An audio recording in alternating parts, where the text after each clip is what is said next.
Eh bien, bonjour à toutes et à tous. Bienvenue pour ce webinaire Sator sur les enjeux de l'eau. Je suis ravie de vous retrouver pour celles et ceux que je connais et celles et ceux que je ne connais pas aussi. Enchantée. Voilà, vous avez vu, j'espère que vous avez pu voir et bien entendre aussi le teaser de ce cours, de cette deuxième version du cours Sator sur les enjeux de l'eau. Vous avez vu, il est très beau aussi. On est très fiers avec toute l'équipe Sator et surtout l'équipe qui a fait le tournage en salle et sur le terrain pour vous présenter vraiment cette deuxième version du cours qui est plus complète, plus aussi ancrée sur un territoire que je connais bien. Et voilà, je vous présenterai ce grand cours Sator, cette deuxième version à la fin de cette présentation. Mais avant de commencer, on va faire un petit point sur la situation hydrologique de la France. On va faire un petit point météo qui n'est pas très réjouissant, je vous le dis tout de suite. Mais au moins, voilà, on essaye d'ancrer aussi cette présentation dans l'actualité. On parlera de quelques éléments de constat qui sont vraiment plus détaillés dans ce cours, à savoir on va dire des changements de regard et des nouvelles façons de se représenter les cycles de l'eau à travers la notion d'eau verte et d'hydrosystème. Donc, petit temps de définition autour de ça avec ensuite un constat sur nos usages de l'eau en France, la notion d'empreinte eau qu'on voit plus largement dans le cours, et les impacts systémiques que l'on a sur les cycles de l'eau et les perspectives d'évolution avec le changement climatique. Donc ce ne sont que des éléments d'introduction, parfois des redites pour celles et ceux qui me suivent, qui me connaissent, mais ça permet de donner vraiment des notions de base pour appréhender la complexité de l'eau dans les aspects ressources, usage, impact. Et là, on n'aura pas le temps de parler d'évoquer de tout un panel de solutions qui s'offrent à nous, mais qui sont très largement détaillées dans le cours. Et d'ailleurs, il y en a un qui est dédié à la question du petit cycle de l'eau, donc le cycle de la gestion de l'eau potable et de l'assainissement, et qui est en accès libre sur la page YouTube de Sator. On va parler donc à la fin du cours Sator, mais on va commencer tout de suite par la petite météo du moment sur la situation hydrologique de la France. Vous pensez peut-être que on a eu suffisamment de pluie, les nappes sont rechargées, il fait très chaud, mais il y a de l'eau. Eh bien, et qu'on est peut-être à l'abri d'une potentielle sécheresse cette année, eh bien, c'est faux. On est plutôt parti pour une nouvelle une nouvelle sécheresse qui va s'installer là cet été. On ne sait pas encore quelle est son intensité et son évolution. Mais on peut déjà regarder rétrospectivement ce qui s'est passé et comparer l'évolution actuelle avec les années précédentes. Donc là, j'ai fait une petite capture écran du site internet qui s'appelle Vigio, qui met à disposition toutes les données autour des restrictions de sécheresse hydrologique et sécheresse des nappes en France. Donc là, il s'agit des situations de sécheresse hydrologique, donc celles qu'on déclenche par rapport au débit que l'on mesure dans les cours d'eau. Et vous voyez depuis 2 ans l'évolution du nombre de départements soumis aux restrictions sécheresse avec différents niveaux, vigilance, alerte, alerte renforcée et crise, depuis donc juin 2022 à juin 2024 à la même date. On voit bien que les sécheresses de 2022 et 2023 étaient particulièrement importantes en termes d'intensité et de nombre de départements de territoires concernés. Elles étaient aussi caractérisées par une sécheresse précoce qui s'est installée dès le mois de mars, chose qu'on n'a pas cette année, où on avait un bruit de fond, mais on n'avait pas autant de territoires concernés par ces sécheresses. Mais là, cette année, comme vous le voyez sur cette fin de graphique, une explosion du nombre de départements. Donc là, on a à peu près une quarantaine de départements soumis à des restrictions, au moins à des vigilances sécheresse, en particulier sur le quart nord-ouest de la France, autour du centre-val de Loire, le Grand Est et le nord de la France, qui est particulièrement impacté par un déficit de pluie depuis le printemps, et toujours les Pyrénées-Orientales qui sont en sécheresse depuis maintenant 3 ans. 3 années consécutives de sécheresse importante. Donc, on a une situation qui est comparable à celle que l'on a vécue en 2019, avec une sécheresse qui était assez importante en termes de nombre de territoires concernés. D'après les prévisions météo, là, à 10 jours, on n'aura pas de nouvelles précipitations ou très peu. Donc on s'installe vraiment dans une période là de sécheresse estivale qui est tout à fait normale, mais normale au sens où on sait que dans l'été il y a moins de pluie, plus d'évaporation. Mais par contre, ce qui n'est pas normal, c'est cette sécheresse qui s'est installée en fait depuis le printemps. En fait, une sécheresse, c'est vraiment quelque chose qu'il faut regarder dans le temps long. Et on a eu un hiver qui était particulièrement chaud, plus 0,6 degrés par rapport à la normale. On rencontre des hivers anormalement chauds depuis maintenant plusieurs années. Donc c'est les signes du changement climatique. Et le printemps a été aussi remarquablement chaud. C'est le troisième printemps le plus chaud jamais enregistré depuis le début des suivis Météo France. Donc, qui dit plus des hivers plus doux, des printemps plus chauds, dit probablement aussi une avancée dans le temps du stade végétatif et donc une évapotranspiration plus importante. Toute la pluie qui arrive sur les sols dès l'hiver peuvent être repris par la végétation. Donc c'est de l'eau qui ne va pas profiter à la recharge des nappes autant que avec des hivers plus froids. Donc, on voit déjà s'installer vraiment les signes du changement climatique. Et ce que vous voyez ici, c'est les signes d'un printemps qui était donc très chaud, mais aussi très sec, notamment dans la moitié nord du pays. Donc, on avait vraiment des précipitations qui étaient très hétérogènes et donc qui s'est marqué par des sécheresses des sols qui se sont installées dès le début du printemps cette année et en particulier dans le nord de la France.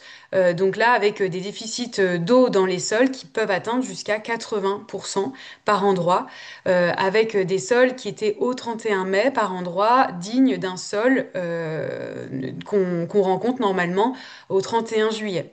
Donc là, dès qu'on a en fait un déficit de pluie qui se prolonge, on a des déficits d'eau dans les sols, une sécheresse qu'on appelle édaphique, sécheresse des sols, qui peut s'entraîner après avec un déficit de pluie et des températures importantes, un déficit d'eau dans les cours d'eau et dans les nappes.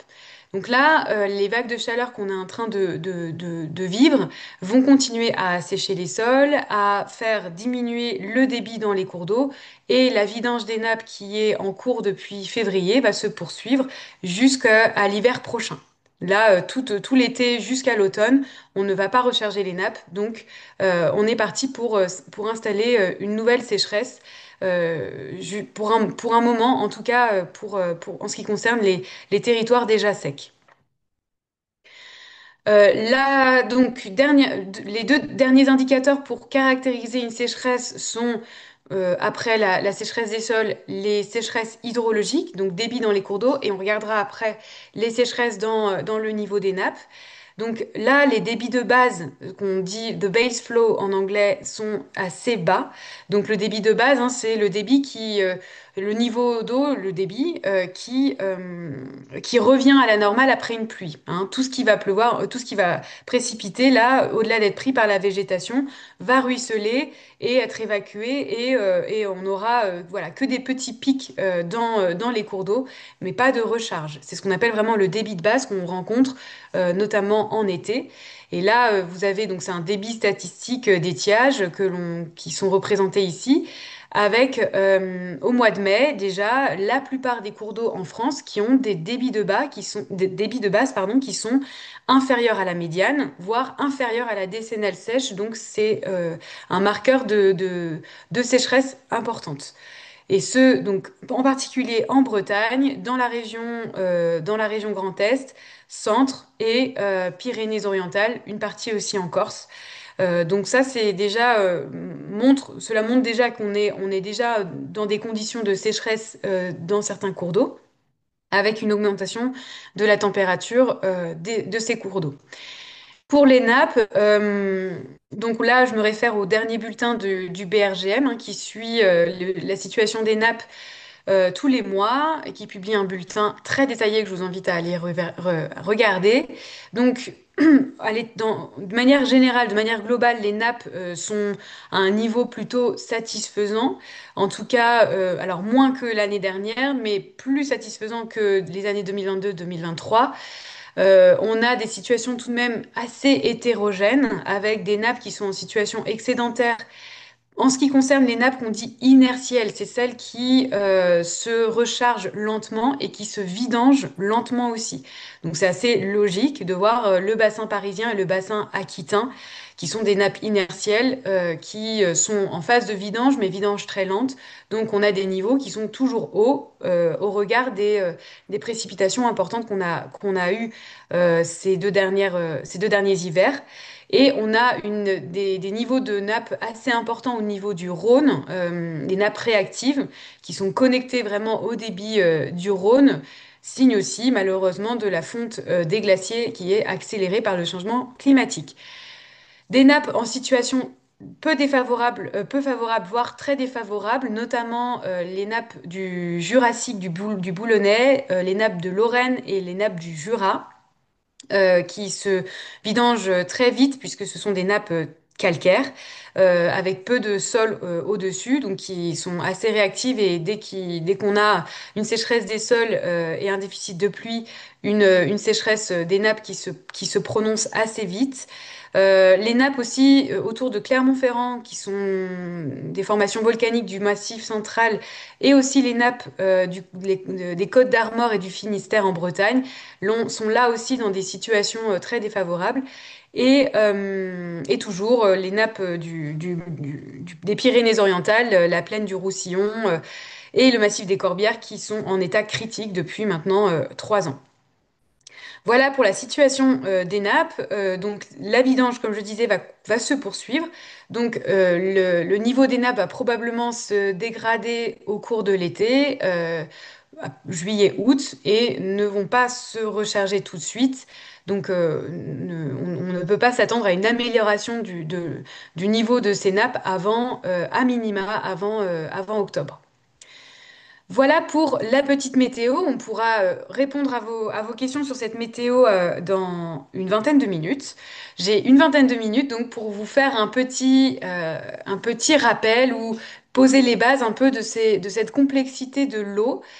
Donc on va parler de quelques notions pour en poser les grands enjeux de l'eau. Donc je vous rappelle peut-être les vieux souvenirs d'enfance à l'école où on apprend le cycle de l'eau est un circuit fermé qui boucle les océans au continent et qu'il n'y a pas d'eau qui se perd, donc en fait l'eau est recyclée, donc en fait il n'y a pas de problème d'eau. Bon bah ça c'est absolument faux. La question du cycle de l'eau, on le représente généralement comme cela, avec des stocks d'eau et des flux d'eau, mais je vais montrer après que c'est plus complexe que ça. Et peut-être ce qu'il faut bien retenir dans la part de cette vérité, c'est qu'on a un stock d'eau douce disponible qui est inférieur à 1% de toute l'eau douce sur Terre, parce que l'essentiel étant pris dans les glaciers, dans les pôles, et aussi dans les nappes d'eau très profondes. Et dans ce moins de 1% d'eau douce disponible qu'on partage avec l'ensemble du vivant, c'est de l'eau qui se situe, encore une fois, sous nos pieds, dans des nappes plus ou moins profondes. Et ensuite, ces stocks d'eau, eh bien, ne sont pas figés, ils sont caractérisés par des taux de renouvellement et donc des flux d'eau qui sont plus ou moins rapides selon ces stocks. Hein. Selon le type de nappe, comme on a pu voir précédemment, eh bien, on a des nappes qui sont inertielles, donc elles vont mettre du temps à se renouveler, à se recharger, tandis que les nappes superficielles, les nappes phréatiques, sont elles plus réactives et dès qu'il pleut, elles se rechargent plus rapidement au cours de l'hiver. Donc, cette représentation du cycle de l'eau, elle est exclusivement basée sur l'eau bleue et elle est incomplète. En réalité, si on voulait bien représenter les cycles de l'eau, on pourrait représenter ce qu'on appelle l'eau verte. Donc, ce concept a été avancé par une hydrologue suédoise, Malin Falkenmark, en 1989, et qui nous dit, voilà, l'eau verte, c'est l'eau de pluie infiltrée et contenue dans les premiers mètres du sol, ce qu'on appelle la zone non saturée des sols. Plus on descend dans les sols, on rencontre des roches perméables et donc là, c'est de la zone saturée. Mais dans les premiers mètres du sol, c'est le réservoir de l'eau verte. Et cette eau verte, elle est particulièrement importante puisque c'est là que les plantes puisent leur eau pour faire leur photosynthèse, évapotranspirent cette eau. Et ces flux d'eau verte, qui sont ensuite transportés par les courants atmosphériques, sont recyclés à l'intérieur des continents. Tant et si bien que les deux tiers des précipitations continentales, les deux tiers des pluies dans le monde proviennent de cette eau verte. Et donc certaines régions du monde sont totalement dépendantes des flux d'eau verte des autres régions du monde. En France, on est essentiellement influencé par le régime océanique, enfin les pluies qui nous viennent de l'Atlantique. Par contre, une fois que l'eau est prise par la végétation, elle est évapotranspirée, elle est remise en circulation à l'intérieur du continent jusqu'en Asie. Mais ensuite, on a aussi des processus de recyclage à plus petite échelle. Mais c'est cette question d'échelle qui aujourd'hui fait l'étude, qui fait aujourd'hui l'objet de nombreuses études scientifiques. Notamment, par exemple, je me base beaucoup sur les travaux de Johan Rockström, qui est à l'origine des limites planétaires dans le Stockholm Resilience Center.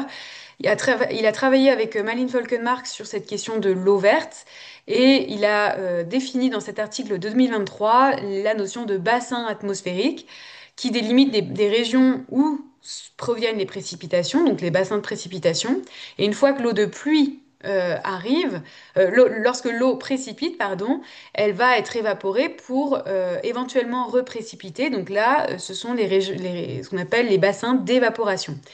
Et ils se sont rendus compte que lorsqu'on déforeste des grands massifs forestiers comme en Amazonie ou en Centrafrique, il y a un impact sur le régime des pluies des pays voisins. Donc ils ont réussi à délimiter ces bassins de précipitation et ces bassins d'évaporation et les dynamiques de modification de ces flux d'eau verte.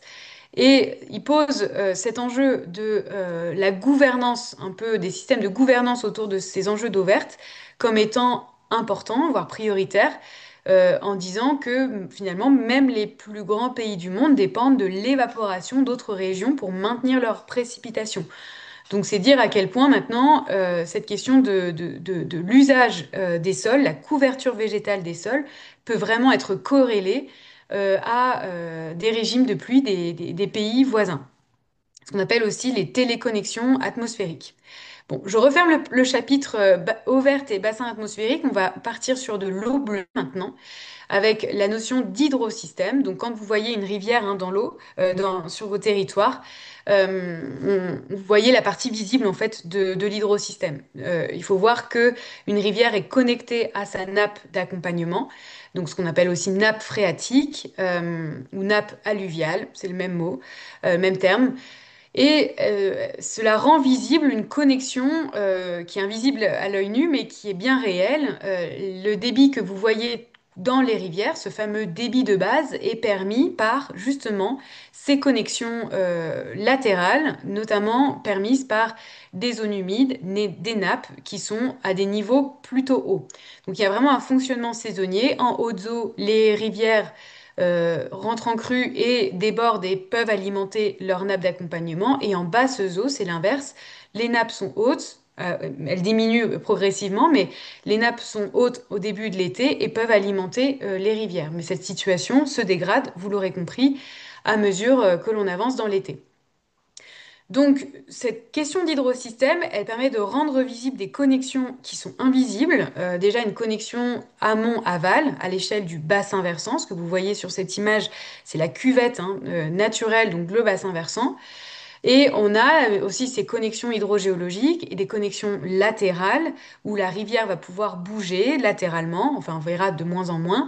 Et aussi il y a une connexion avec les espèces vivantes. J'aurais pas le temps de rentrer dans le détail, mais vraiment les cycles de l'eau sont profondément influencés par le vivant.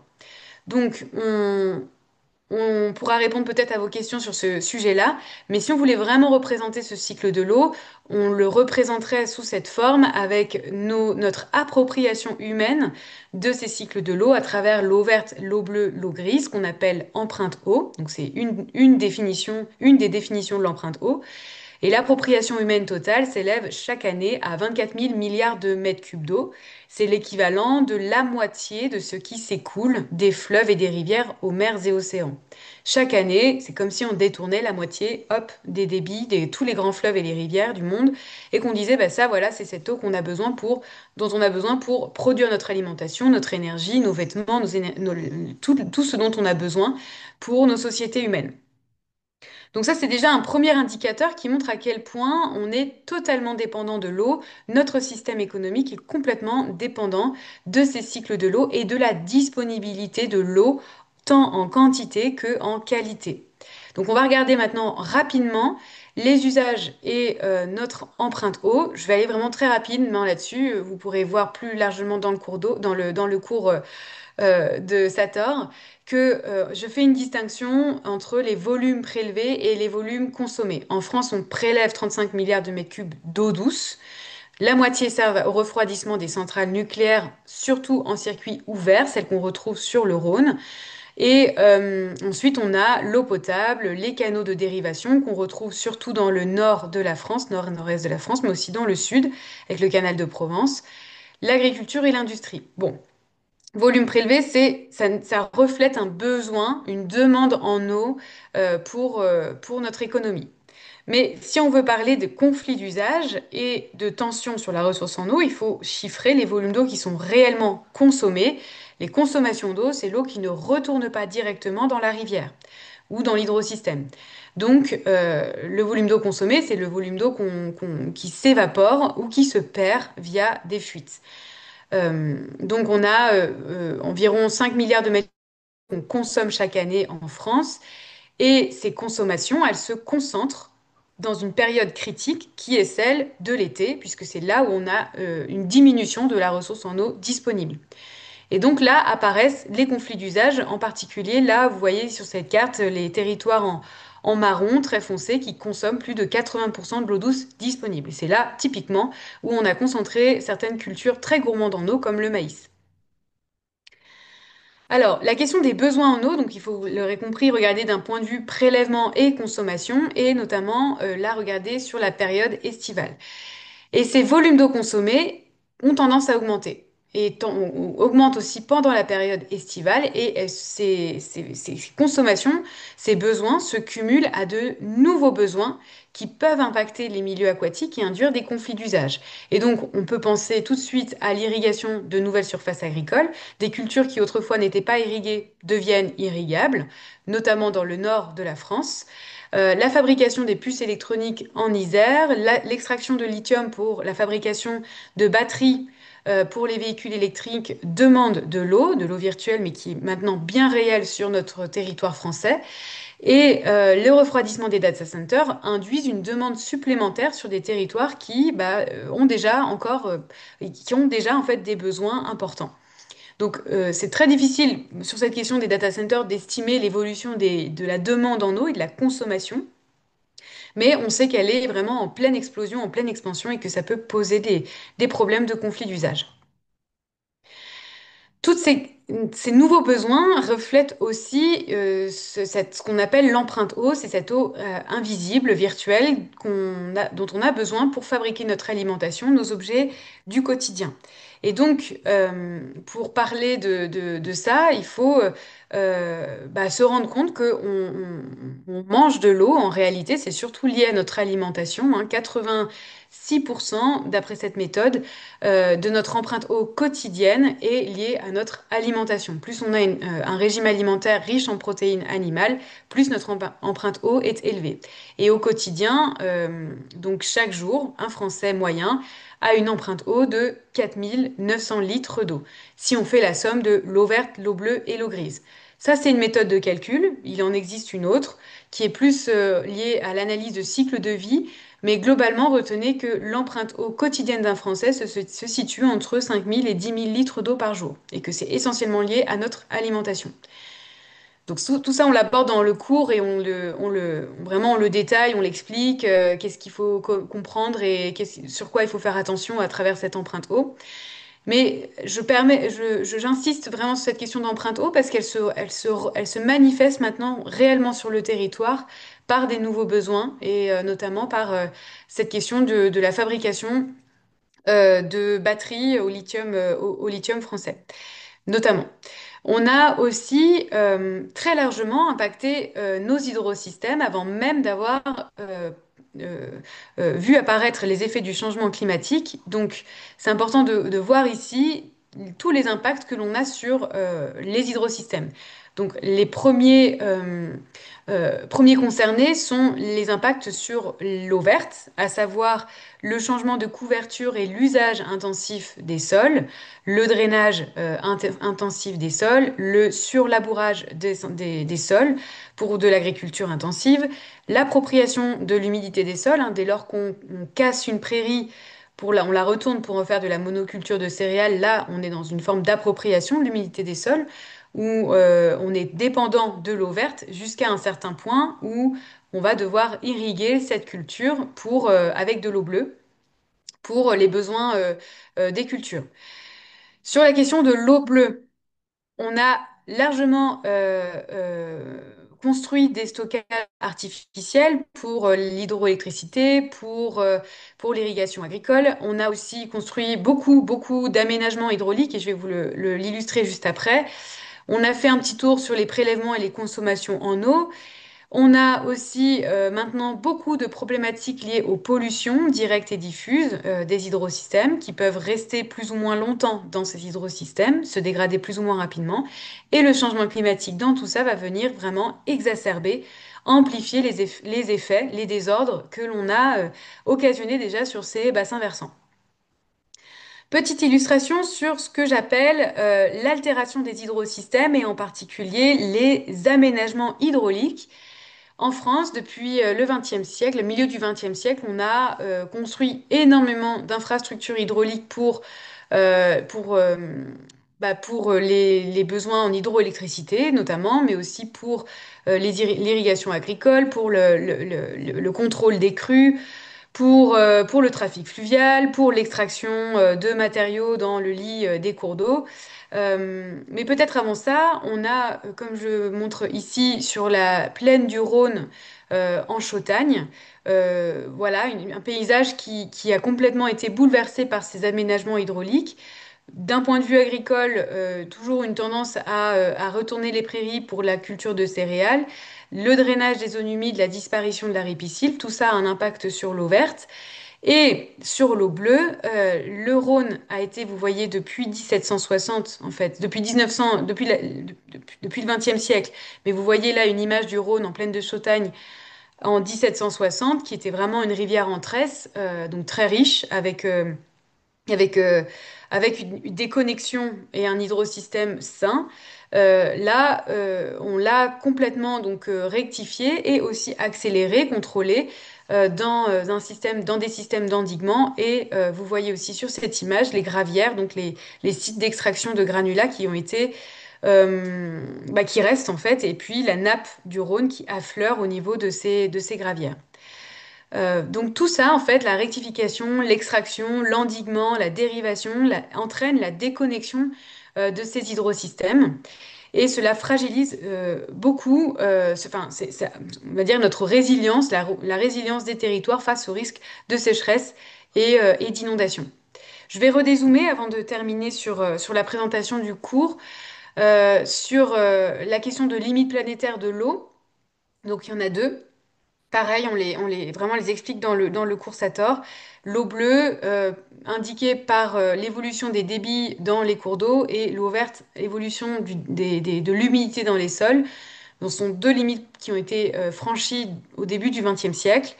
Et cela risque probablement de se dégrader avec le changement climatique. Je ne vais pas aller beaucoup plus loin sur ça, mais en tout cas, montrer et terminer là-dessus sur les effets du changement climatique sur les cycles de l'eau. Là, pareil, on en parle en cours, mais je remets ici les figures des rapports du GIEC qui montrent bien les effets rétroactifs du réchauffement planétaire sur les cycles de l'eau. Pour 1 degré de réchauffement supplémentaire, on a plus 7% de vapeur d'eau en plus dans l'atmosphère, et cette humidité va se répartir de manière différente dans l'espace et dans le temps. C'est vraiment ça qu'il faut retenir. Plus on va aller vers des trajectoires à plus 4 degrés, plus on va vers un assèchement du pourtour méditerranéen, donc une baisse des quantités de pluie et une augmentation des territoires concernés par des sécheresses des sols. Les sols, l'eau contenue dans les sols va plus s'évaporer, donc induire une moindre recharge dans les nappes, dans les cours d'eau, et induire les trois types de sécheresse climatique, donc météo, hydrologique et sécheresse des sols. Et on a aussi une quatrième sécheresse qui est d'origine humaine, une sécheresse anthropique, où là, le fait de demander plus d'eau que la capacité des hydrosystèmes à en donner induit des sécheresses anthropiques, donc des déséquilibres quantitatifs. Donc si on regarde les projections hydroclimatiques en France, on aura globalement à la fin du siècle une France coupée en deux avec un assèchement de la moitié sud, des débits dans les cours d'eau toute l'année, mais surtout en été. La plupart, là ce que vous voyez sur la carte, c'est l'évolution des débits d'été, avec une perte de au moins 40% sur la plupart des cours d'eau de la France et des profonds changements dans les régions de montagne qui verront une disparition de l'onde de fonte du manteau neigeux, liée à la fonte du manteau neigeux, et une fonte accélérée des glaciers. Voilà, donc c'est pas très réjouissant, je vais pas terminer là-dessus évidemment, mais l'idée c'était de vous présenter aussi qu'est-ce qu'on voit dans ce coursateur. C'est important de voir on va dire les éléments de constat qui montrent à quel point c'est complexe et qu'il faut prendre le temps finalement d'expliquer cela. Donc dans ce coursateur, on a un gros bloc sur les ressources en eau et les hydrosystèmes. De quoi on parle? On parle déjà de ces cycles de l'eau terrestre, les fonctionnements des hydrosystèmes, des écosystèmes aquatiques, les notions d'hydrogéologie avec les nappes, comment ça fonctionne, la question de la santé des hydrosystèmes.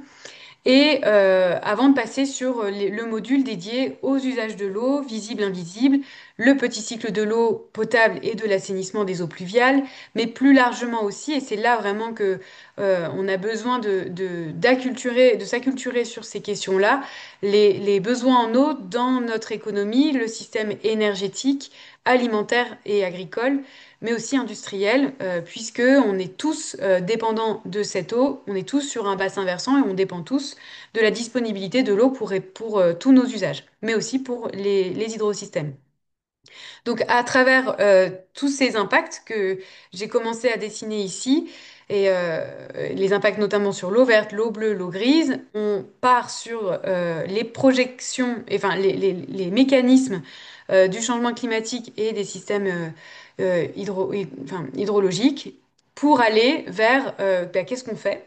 Et avant de dire qu'est-ce qu'on fait, il faut comprendre comment on gère l'eau en France. Et donc, je retrace vraiment l'historique de la gouvernance de l'eau en France, qui est un modèle dans le monde, un modèle qui est basé sur la coopération et le dialogue. Donc, il faut aussi se référer à tout ce qui existe déjà, mais aller plus loin dans les actions qu'on peut mener à l'échelle individuelle, dans nos modes de vie au quotidien, mais aussi à une échelle plus collective avec les collectivités qui sont en première ligne sur la question du petit cycle de l'eau, de la désimperméabilisation, de l'aménagement du territoire et plus largement ce qu'on appelle l'hydrologie régénérative, qui est une approche capable de, on va dire, restaurer les fonctions naturelles de l'eau à l'échelle des bassins versants.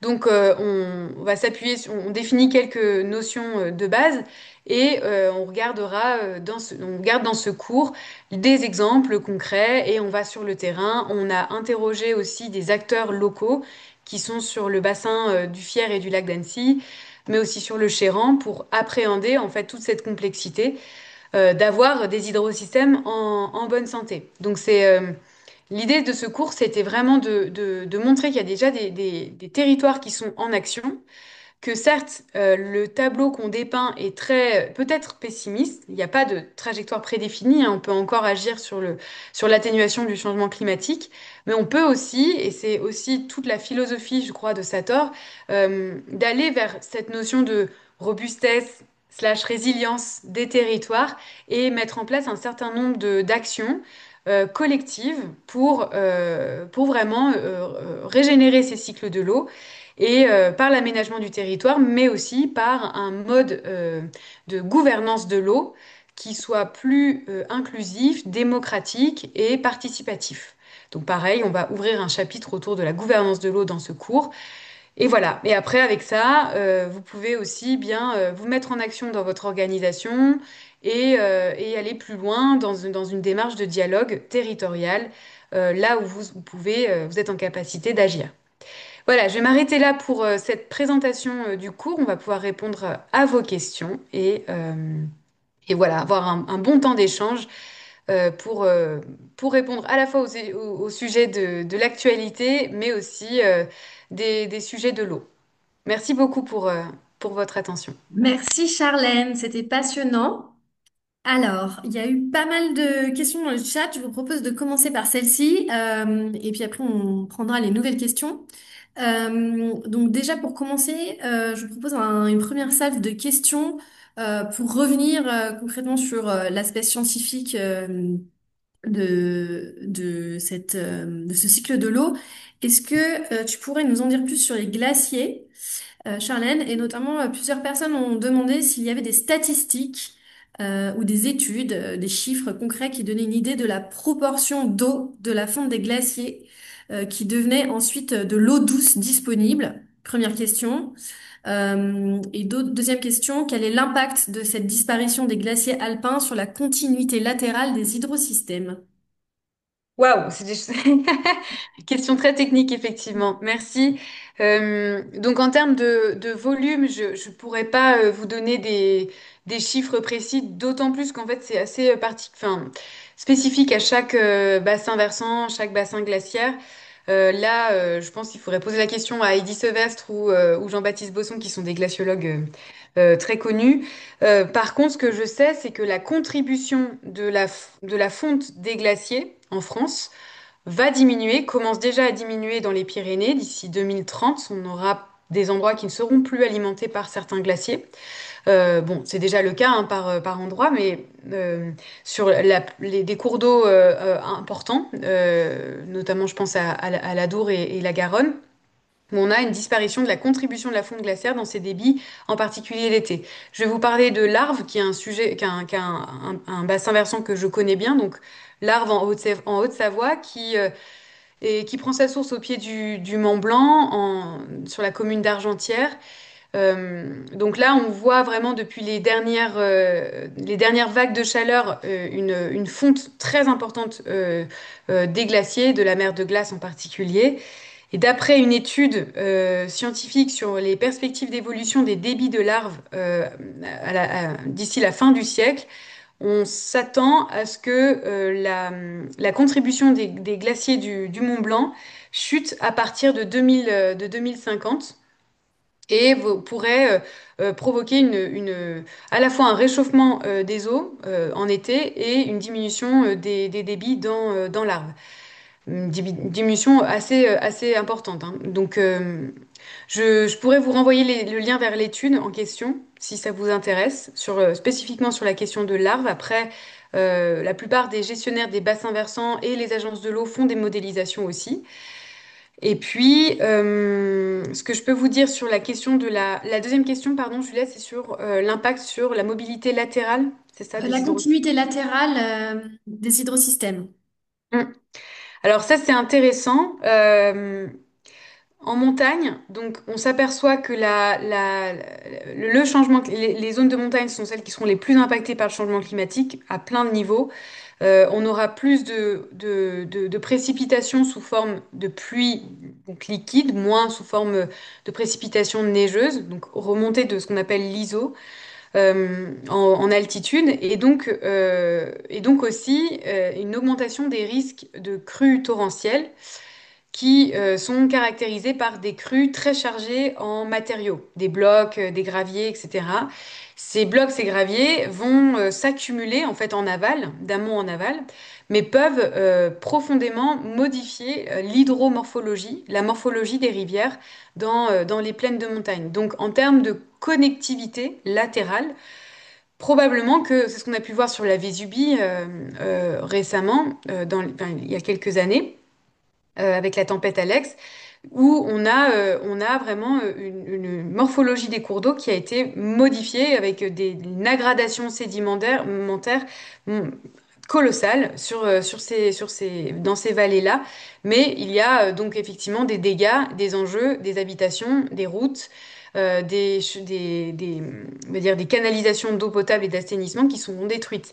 Donc là, il y a vraiment aussi au-delà des aspects de connectivité, des enjeux humains qui sont avec des risques torrentiels qui sont de plus en plus importants. Donc peut-être qu'on va gagner en termes de connexion, de connectivité latérale, mais les enjeux étant très proches en fait du limageur du cours d'eau, voire sont complètement dans le limageur du cours d'eau, voilà, on ne sait pas jusqu'où on pourra gagner de l'espace ce qu'on appelle l'espace de bon fonctionnement autour de ces hydrosystèmes. Ça dépendra des politiques d'aménagement du territoire. Merci, Charlène. Tant qu'on est dans les questions techniques, il y avait également une question autour des forêts. Et donc, je te pose la question, est-ce que le principe de la pompe biotique que tu as décrit s'applique également sur les régions sans forêt primaire, notamment en Europe? Très bonne question et je n'y réponds pas forcément dans le cours. Ça, c'est vraiment un pan de la science qui est en train de s'ouvrir autour de ce phénomène de recyclage continental. La théorie de la pompe biotique, je le rappelle vraiment dans le cours, ne fait toujours pas consensus dans la communauté scientifique, mais elle intéresse, et nous, elle nous intéresse, notamment en hydrologie régénérative, en quoi et comment les forêts peuvent être des, des, des zones d'attraction de la pluie et de recyclage. Mais là-dessus, en fait, on appelle la communauté scientifique à développer plus de recherches, puisque cette théorie n'est toujours pas admise par la communauté scientifique. Donc, je vous renvoie peut-être, je vais vous envoyer dans le chat un lien vers un article d'un ami qui a fait un sujet sur la pompe biotique et justement qui analyse cette théorie. Hop, je vous le mets dans le chat, comme ça, en brut. Mais c'est assez intéressant et en tout cas, ça permet d'ouvrir des champs de recherche. Et par contre, ce que je décris dans le cours, c'est le rôle de stockage des forêts, les rôles de stockage d'eau dans les sols forestiers, qui a fait l'objet d'une étude en France et en Europe plus largement.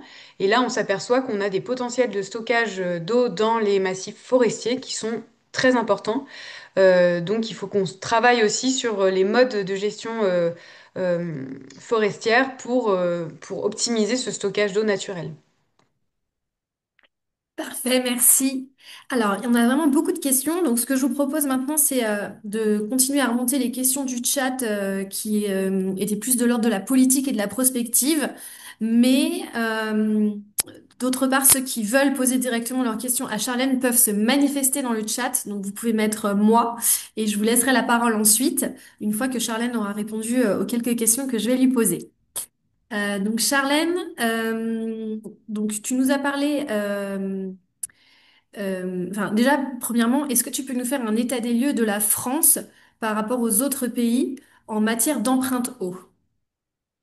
Ah oui. Alors, en France, on a donc, il faudrait regarder le Water Footprint Network qui a fait ce calcul sur les empreintes eau des différents pays. Ils ont fait un calculateur en ligne avec une vision internationale. On a, alors attendez, hop, je vais me le remettre en tête pour vous donner une idée. En France, donc un Français moyen 4 900 litres. Un habitant des Émirats arabes a une empreinte eau de 8 600 litres. C'est l'équivalent aussi, je crois, aux États-Unis. Et un habitant du Congo a une empreinte eau de 1 500 litres. Donc il y a aussi un indicateur, enfin dire, une corrélation possible avec les niveaux de vie et la richesse des pays et cette empreinte eau. Globalement, encore une fois, c'est plus lié à notre système alimentaire et industriel. Mais voilà, quelques idées. Je vous renvoie vers le Water Footprint Network pour avoir d'autres références.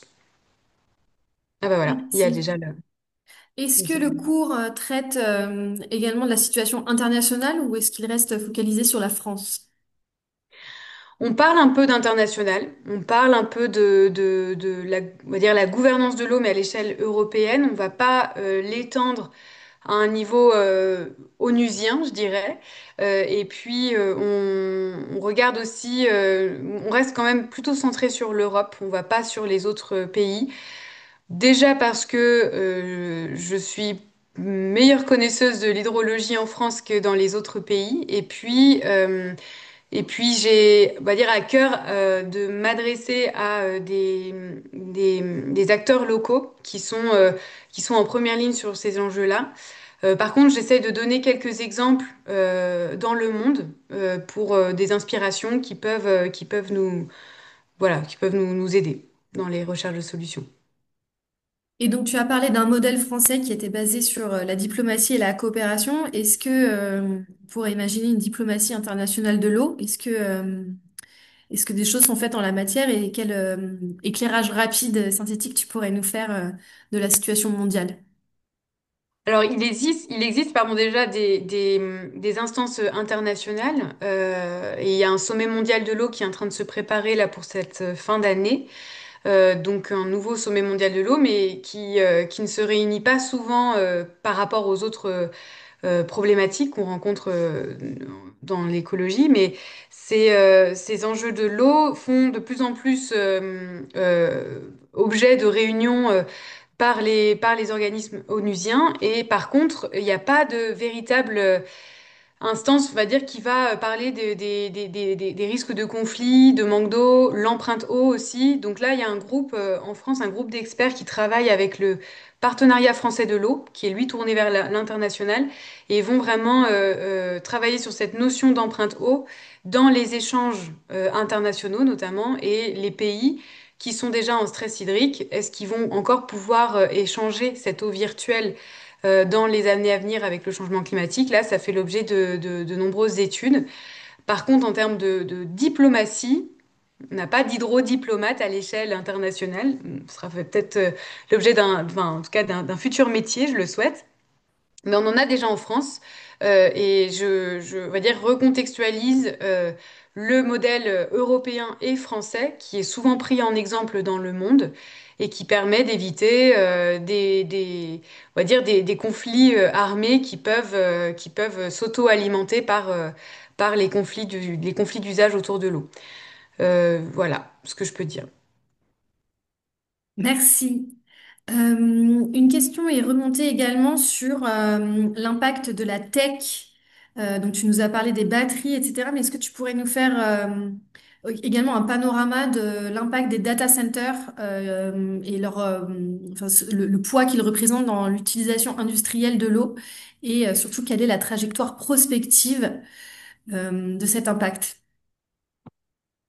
Alors, l'impact des data centers sur les consommations d'eau, elle est relativement peu connue en France. On n'a pas beaucoup de suivi de données. Déjà, on va dire que les gestionnaires de l'eau potable, les gestionnaires de l'eau d'une manière générale, ont du mal à estimer les besoins en eau de ces data centers. Il y a plusieurs circuits, plusieurs types de fonctionnement. Ce qu'on voit, c'est qu'il y a quand même une explosion de la demande en eau, que cette demande, elle n'est pas forcément, comme je disais, bien suivie, mais bien connue et bien déclarée aussi. Et ça fait que je peux pas donner de chiffres. En fait, en vérité, j'ai un chiffre que j'ai estimé là dans la présentation. Donc j'avais estimé à partir des données 2021 des prélèvements, donc c'est vraiment des prélèvements pour le refroidissement de 250 data centers qui représentent à peu près 500 000 mètres cubes d'eau. Et alors 500 000 mètres cubes d'eau, est-ce que je peux vous donner un équivalent? On a, ouais, non, je peux pas trop vous donner d'équivalent là comme ça. S'il y en a qui ont des références, voilà, je suis preneuse. Mais en tout cas, sur les projections d'ici 2032, là, d'ici 8 ans, si on reste sur cette dynamique de construction de data center, cette demande, elle pourrait vraiment exploser et aller jusqu'à 3 millions de mètres cubes d'eau. Si on ne change pas, on va dire, le système de refroidissement, si on continue sur ce rythme de construction. Euh, et ça, pour le coup, ça deviendra significatif sur des territoires. Donc en fait, la question de la demande en eau, il faut toujours la mettre au regard des autres besoins sur un bassin versant ou sur une nappe et regarder ces besoins en eau dans le temps et en période estivale notamment, et les impacts qui sont susceptibles d'être générés sur les milieux aquatiques. Donc tout ça, en fait, ces études, elles sont menées par les collectivités ou par les agences de l'eau. Ce sont des études qu'on dit études HMUC, hydrologie, milieu, usage et climat. On les voit dans le cours hein, très rapidement, ces études quantitatives, et ça permet de définir un volume prélevable maximum qu'on se donne pour objectif de ne pas dépasser, pour laisser suffisamment d'eau dans la nappe pour qu'elle puisse se renouveler, et ou dans les rivières pour un débit minimum biologique. Et ce que je veux dire par là, c'est qu'on a, en fait, on pense souvent à un usage qui va prélever ou consommer beaucoup d'eau, mais il faut regarder ça avec des perspectives d'évolution de la ressource en eau, donc projection climatique, et la demande en eau aussi des milieux aquatiques. Et en fait, c'est vraiment des études qui sont spécifiques au territoire, qui ne sont que disponibles à l'échelle des territoires. Ces données-là, on ne les a pas à l'échelle nationale pour l'instant. Donc c'est toute la complexité de ces enjeux de l'eau, c'est pour ça que je le raccroche toujours à la gouvernance locale et aux enjeux territoriaux. Merci. Alors, tant qu'on est justement dans la question des impacts, une question avait été posée sur est-ce que tu aurais, pardon, des exemples de publications scientifiques qui étudient plus précisément les conflits d'usage Dans le monde ou en France? en France? En France, non. J'ai pas de connaissances d'études scientifiques sur les conflits d'usage. Il y a forcément on va dire peut-être plus des études sociologiques ou sur le conflit qui a eu lieu avec Sainte-Soline, mais il n'est pas accessible un rapport sur la médiation qui a eu lieu et qui a été réalisée par l'Agence de l'eau Loire-Bretagne. Donc c'était post-conflit. Il n'y a pas d'études au global, on va dire sur les risques de conflit. Ça pourrait valoir le coup d'en faire, mais par contre, là aujourd'hui, je suis plutôt sur les aspects internationaux et il y a pas mal d'études sur les conflits dans les régions du Proche et du Moyen-Orient. Et justement, est-ce que tu aurais un peu plus d'éléments à donner aussi dans le monde, puisque la question vient d'être posée dans le chat à l'instant. Alors, dans le monde, on a déjà pas mal d'études et puis on connaît bien, on va dire, les zones dans le monde qui sont en stress hydrique, donc les régions du Moyen-Orient, Proche-Orient, Mexique, donc Centre-Amérique et la pointe de l'Afrique du Sud, l'Inde aussi, Inde et Pakistan. Donc toutes ces régions-là qui en fait ont soit déjà une pluviométrie qui est faible et une demande en eau qui est forte pour la fabrication de produits et l'export. Et là-dessus, on a du recul sur la question des conflits. Donc on peut tout de suite penser aux guerres de l'eau, mais les rapports de la Banque mondiale indiquent, et à juste titre, qu'on a plus de coopération autour des enjeux de l'eau que de conflits. Et là, je vous invite à lire les rapports de la Banque mondiale de la Banque mondiale, pardon, sur les risques de conflits liés à l'eau, où on a vraiment statistiquement plus de coopération que de conflits, et voire l'Inde et le Pakistan, on sait qu'ils sont en conflit, ont réussi à trouver des accords de partage de l'eau, des accords bilatéraux qu'ils arrivent à peu près à maintenir. Par contre, là, on l'a vu bon, tout récemment avec le conflit israélo-palestinien, quand il y a un territoire en guerre armée, l'eau est à la fois l'eau est à la fois victime et instrumentalisée en arme de guerre. Et on le voit, on l'a vu aussi avec l'Ukraine et la Russie, où on a eu la destruction du barrage Karovka et un impact majeur sur les écosystèmes, mais aussi la production hydroélectrique, etc., etc.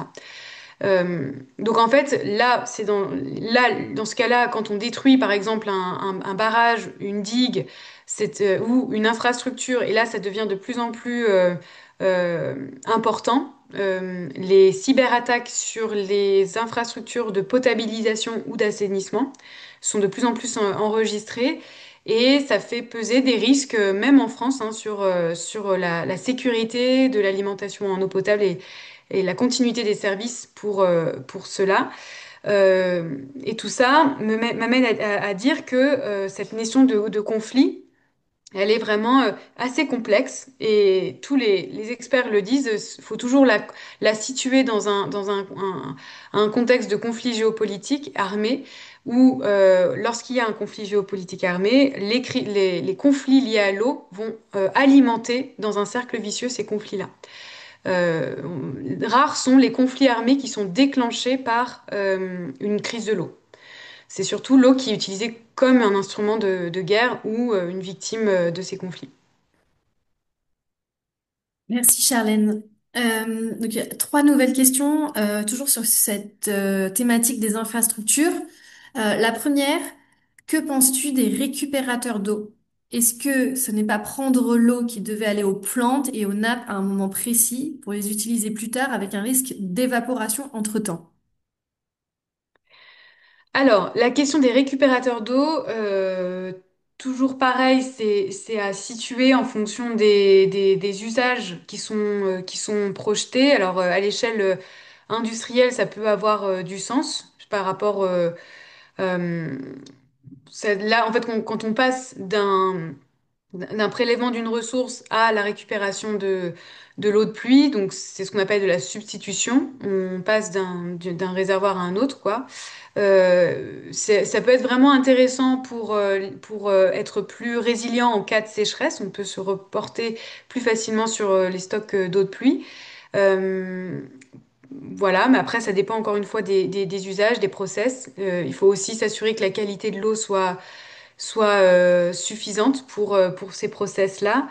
Quand on est à l'échelle d'un jardin ou d'une collectivité, qu'on veut récupérer l'eau de pluie pour l'arrosage, oui, c'est intéressant. Après, il faut toujours jauger quel est le besoin. Et en termes d'aménagement paysager, de plus en plus, on préfère du coup déconnecter les réseaux de pluie, les réseaux de récupération, les systèmes de récupération d'eau pluviale et de les réinjecter dans les sols pour réhydrater les sols, réinfiltrer lentement et surtout pour la végétalisation puisque quand on plante des arbres, les premières années, les 3 premières années sont très critiques, donc il faut pouvoir imaginer un système d'alimentation en eau, de pluie, qui soit résilient. Et là, récupérer l'eau de pluie pour la stocker et l'utiliser en été pour l'alimenter au pied des arbres en été lorsqu'on est en sécheresse, c'est plutôt intelligent. Merci. Une deuxième question sur l'impact des méga-bassines sur le partage de l'eau et le rechargement des nappes. Qu'est-ce que tu peux nous dire à ce sujet qui a été assez controversé? Et oui, alors là, on a encore 20 minutes. Je vais essayer de rester concise. Donc, les ouvrages de substitution, qu'on appelle dans le jargon technique et institutionnel, et dans les sphères médiatiques les méga-bassines, les ouvrages de substitution pour les usages agricoles, ils ont été très largement développés dans les plaines d'irrigation du maïs, dans le sud-ouest, enfin dans l'ouest de la France d'une manière générale. Et donc, ces ouvrages, ils ont été dimensionnés pour les besoins en eau d'une culture, le maïs. Et donc, on va dire, cette question du dimensionnement, déjà, elle pose les termes du débat sur quel est le besoin en eau et à qui on destine ces volumes d'eau stockés. Ensuite, il y a la question de l'alimentation. Et effectivement, ces ouvrages ont été imaginés sur des secteurs où on est en stress hydrique, on est en restriction de sécheresse chaque année, parce qu'on multiplie les prélèvements dans la nappe d'accompagnement. La nappe d'accompagnement, vous l'aurez compris, elle est en connexion avec la rivière. En fait, que ce soit de la nappe d'accompagnement ou de la nappe profonde, je veux dire, l'impact, il est le même en termes de gravité, puisque les nappes d'accompagnement sont connectées aux rivières, donc c'est l'eau de la rivière qui est en moins. Et les nappes plus profondes, c'est une question de génération, puisque on peut très bien vider des nappes pour plusieurs générations et pour un seul type d'usage. Mais là, ça pose un conflit éthique et un sujet éthique et générationnel. Euh, donc, en fait, l'objectif de ces ouvrages de substitution, c'est de prendre cette eau souterraine, de la mettre dans ces ouvrages, donc à l'air libre, soumise à évaporation, à réchauffement, et ensuite réutiliser dans les périodes. Donc, le prélèvement s'opère effectivement en hiver.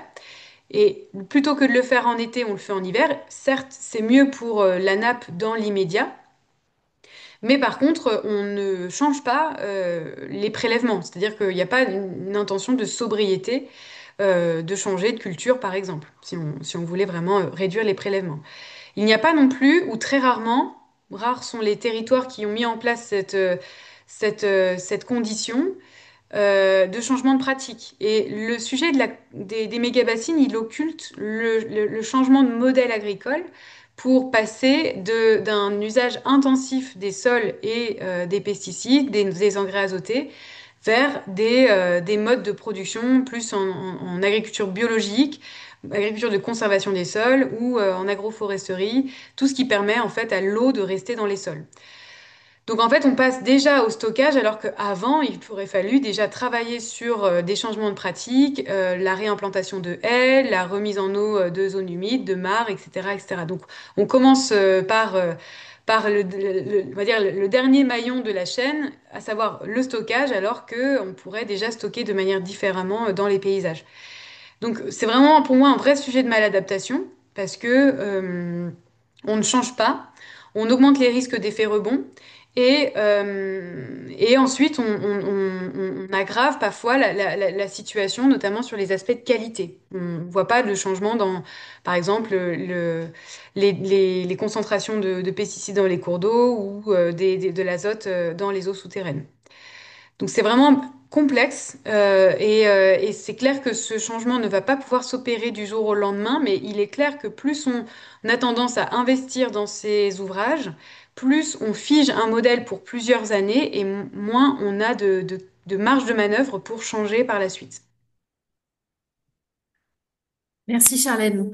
Il y a vraiment beaucoup de questions dans le chat. Je suis désolée d'avance si on ne pourra pas prendre les questions de tout le monde, mais puisqu'on était sur la question des infrastructures, pourrais-tu nous faire un panorama de l'adaptation de nos infrastructures au changement climatique? Donc, tu as parlé de maladaptation. Quels sont enfin voilà, quel est l'état des lieux de nos infrastructures actuelles à ce sujet?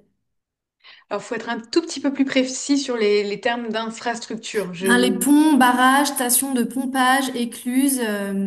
D'accord. Est-ce que toutes ces infrastructures liées à l'eau sont adaptées actuellement? Alors ça, c'est une très vaste question. Je me sens pas du tout légitime pour répondre, mais par contre, je sais que les gestionnaires, ils sont, notamment EDF, très bien fournis en études et en prospective climatique. Donc ils ont, on va dire, sur les grands ouvrages, barrages, stockage, etc., euh, une, euh, une- des données, des informations sur les modèles hydroclimatiques qui permettent de dire, voilà, on va dire les risques liés à la fois à des manques d'eau ou à des trop d'eau. Mais ce ne sont que des, voilà, ce sont des scénarios, ce sont des tendances. Et après, il y a la gestion au quotidien qui, parfois, d'une année à une autre, est très différente. Par exemple, entre 2022, où on était vraiment en crise, notamment sur la chaîne Durance, le Verdon et la Durance, où ils avaient absolument pas à un moment donné, de visibilité sur comment est-ce qu'ils allaient pouvoir remplir les barrages à la fin de l'été. Et la question, c'est ils se projettent toujours à l'année d'après. Et là, on va dire que c'est très complexe d'appréhender ça quand on n'a pas de modèle climatique et météorologique qui sont très précis sur ces projections en termes de précipitation. Donc c'est vraiment une gestion, c'est comme dans l'agriculture, il y a des tendances d'évolution, puis ensuite il y a la gestion au quotidien qui est complexe. Et pour répondre à la question plus précisément sur l'adaptation de ces infrastructures, ce qui est envisagé par, on va dire, EDF, alors sur la sphère nucléaire, j'en parle dans le cours, il y a plein de solutions. Sur la sphère plutôt hydroélectricité, il y a l'optimisation des infrastructures existantes. Et là, il est clair que on a tous compris qu'on va pas pouvoir construire des nouveaux barrages de grande hydraulique, de la grande hydroélectricité. On a des tendances de construction de micro-centrales, mais par contre, dans l'optimisation de ces grands barrages, il y a les fonctionnements par STEP, stations de transfert d'énergie par pompage, qui sont des perspectives intéressantes, et surtout optimiser le stockage. Mais encore une fois, parce que EDF est contraint par la réglementation de laisser un minimum d'eau, ce qu'on appelle le débit réservé à la rivière en aval, et vont devoir de plus en plus faire ce qu'on appelle le soutien à l'étiage, voire la recharge des nappes des hydrosystèmes en aval, eh bien, il va y avoir des compromis à faire entre une énergie décarbonée et maintien des hydrosystèmes en eau, en aval. Donc là, ça va être vraiment un jeu d'équilibre assez complexe à arbitrer, encore une fois, à l'échelle des territoires. Merci Charlène. Justement, tant qu'on est sur ces questions de prospective, une question a été posée sur le satellite Biomasse qui a été récemment lancé en orbite. Est-ce qu'il pourra être utile pour l'avenir des études hydrologiques? Alors oui, sans doute. J'ai pas trop approfondi on va dire les intentions et les objectifs de ce satellite-là. Je sais que on va dire les hydrologues travaillent de plus en plus avec les modèles satellitaires sur la question de l'humidité des sols aussi. On travaille de plus en plus avec les données satellitaires. Donc je pense que ça nous permettra vraiment d'améliorer nos connaissances tant sur la question de l'eau bleue, potentiellement aussi sur l'eau verte, c'est ce phénomène de recyclage continental, ça serait vraiment très intéressant, mais je ne sais pas si c'est prévu. En tout cas, oui, pour améliorer à la fois on va dire, l'état existant et les prévisions, on a besoin de ces technologies-là. Euh, et on a aussi besoin d'agir localement et de s'adapter. Voilà, quand on sait qu'un arbre, pour qu'il soit pleinement fonctionnel, entre guillemets, tant dans le stockage de carbone que son rôle de recyclage dans l'eau, le cycle de l'eau, c'est au bout de 10 ans, 15 ans. Donc il faut pas attendre d'avoir les données pour agir. Et donc c'est pour ça qu'il faut vraiment commencer déjà par tous les leviers possibles sur l'aménagement du territoire en termes de désimperméabilisation, d'adaptation des infrastructures, de sobriété, de résilience et des principes d'hydrologie régénérative à l'échelle des bassins versants. Merci Charlène. Alors justement pour rebondir sur ce point, une autre question a été posée sur le changement de cap. Alors la question était plutôt destinée à l'industrie agroalimentaire. Néanmoins, puisque là on se parle aussi de changement de cap global, est-ce que tu pourrais nous dresser de manière résumée, tu nous as déjà dit plein de choses, comment ce changement de cap réactif, urgent et nécessaire pourrait avoir lieu? Hmm. Alors, le changement de cap, il s'opère déjà par l'information sur la formation aussi, les enjeux de l'eau, comprendre vraiment la complexité. Et quand on est un industriel ou une entreprise, s'informer sur les données. Donc là, je fais le lien avec ces données satellitaires, mais surtout les données en termes de besoins. Donc on a besoin de connaître notre demande en eau, les besoins en eau, donc les prélèvements, mais aussi les consommations. Et ça permet déjà d'identifier, voilà, ce dont j'ai besoin et est-ce que je peux agir sur ces besoins, c'est-à-dire agir sur la sobriété hydrique. Plus on connaît nos besoins et dans les process, voilà, les postes qui sont les plus importants en termes de prélèvement et de consommation, plus je suis en capacité d'agir sur les économies d'eau réalisées. Ça, c'est sur l'eau bleue. Ensuite, on a tout le volet sur l'eau grise et l'optimisation des traitements de l'eau, des boues, etc. Et ensuite, il y a la question de l'eau verte, quoi. Mais l'eau verte, ça se réfère plutôt à plus largement l'aménagement du territoire, l'agriculture, le modèle forestier. Donc ça, je vais le laisser pour la fin. Mais quand on est à une échelle individuelle, s'informer sur nos besoins, notre demande en eau, et où est-ce que je me situe sur le bassin versant. Déjà, on a vraiment du mal, et j'ai essayé de le faire dans le cours. On a fait un petit exercice pour tracer votre bassin versant. Ça, c'est la base, en fait. Ce nous apprend à faire, déjà, les premiers cours en hydrologie, c'est où est votre bassin versant et de quel hydrosystème vous dépendez. Déjà, connaître son hydrosystème. Donc, c'est vraiment pour moi la première chose à faire. Et ensuite, derrière, hop, on détricote et on déroule plein d'informations des gestionnaires de l'eau sur son territoire, entre celui qui gère l'eau potable, l'assainissement, l'aménagement du territoire, l'agriculture, les routes, voilà. Enfin, et après, on rentre tout doucement dans la sphère de la démocratie et la participation dans ces instances de gouvernance de l'eau. Mais la première base, c'est vraiment de s'informer. Et ensuite, on peut voir sur les territoires tout ce qui est déjà mis en place par les collectivités et les aides possibles aussi par les collectivités qui mettent en place des aides, les agences de l'eau aussi. Elles abondent sur certains leviers, sur certains sujets, sur certaines actions. Donc c'est comment je prends part aussi à ces solutions-là. Voilà, je ne sais pas si j'ai bien répondu à la question du coup. Si, si, ça semble clair. Justement, il y a une dernière question que je voulais te poser pour ma part.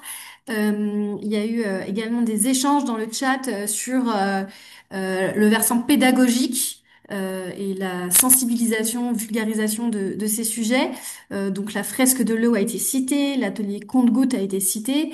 Est-ce que Charlène, tu aurais d'autres ressources ou comment dire, manières de faire globales sans citer de jeu?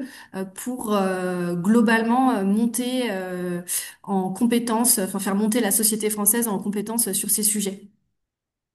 Alors oui, effectivement, il y a la Water Family qui fait un énorme travail auprès des jeunes, mais aussi en milieu entreprise sur les bases de ce qu'il faut comprendre et comment agir. Ils mettent en ligne plein de ressources sur leur site internet. Ils ont une plateforme pédagogique et ils ont aussi, donc il y a aussi effectivement la fresque de l'eau. La Water Family, elle développe un outil qui s'appelle Eau, Trajectoire et Territoire qu'elle propose à certains territoires avec comme une fresque de l'eau mais territorialisée en fonction des données disponibles et des acteurs locaux, des usages pour vraiment ancrer ces problématiques sur les territoires. Donc j'ai contribué à l'élaboration de cet outil sur le bassin d'Annecy justement, et ils le font, hein, ils essayent de le développer un peu partout. Donc vous pouvez aller voir sur le site de la Water Family. Je vous ai aussi donné dans le chat la plateforme Aquagir qui accompagne, qui donne plein d'informations sur des initiatives, qu'elles viennent du privé ou du public, et ils fédèrent en fait, notamment sur une place des marchés, des offres et des demandes sur la question de l'adaptation au changement climatique, la question de la dépollution. Et il y a voilà, il y a un kit des idées reçues, un kit de sensibilisation qui sont gratuits et un diagnostic sur l'état de la ressource en eau du territoire qui est aussi gratuit. Ils ont trois outils là sur leur site internet qui viennent de sortir et qui sont assez bien faits. Donc Aquagir, qui a été développé par plein d'acteurs, notamment la Banque des Territoires. Et je vous encourage à aller voir leur site internet pour explorer ces outils. Merci Charlène. 7h30 est passé extrêmement vite.